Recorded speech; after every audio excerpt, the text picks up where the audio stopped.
ไอ้ห้องมาป้อยตัวน้อยทุกคนอีแม่เราบอกให้กินตัวถ้ามันใหญ่ก็เราค่อยกินไปเลยมันนึกเจ้ากันย่างไหวอยู่หรอกอ๋อลงนี้เด้อปลา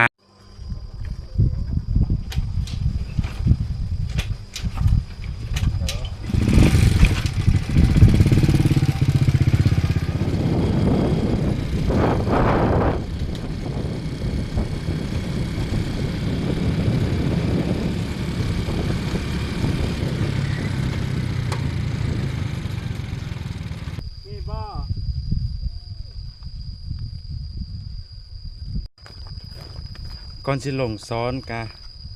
เราก็มาหาครีมกันแดดก่อนนะทุกคนแต่ได้หาขาดพอได้นะฮะทุกคน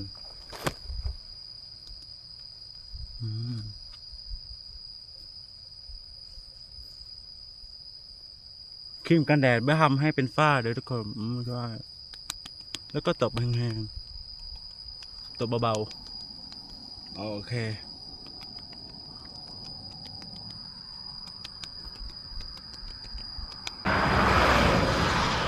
วิ่งอย่า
ในน้อยหนึ่ง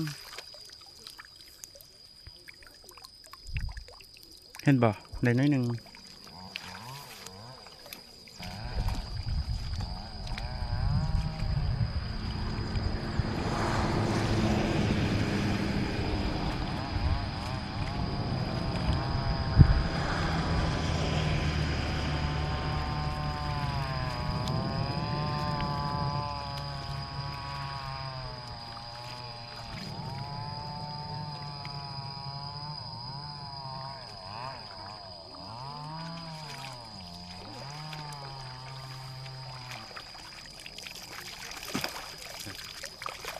มันมีตัวน้อยนะแม่เนาะตัวน้อยเอาไปสู่น้ำอ่ะ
มันตัวน้อยอยู่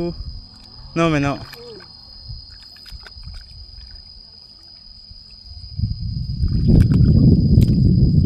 บ่ดื้อก็บ่มีเนี่ยแม่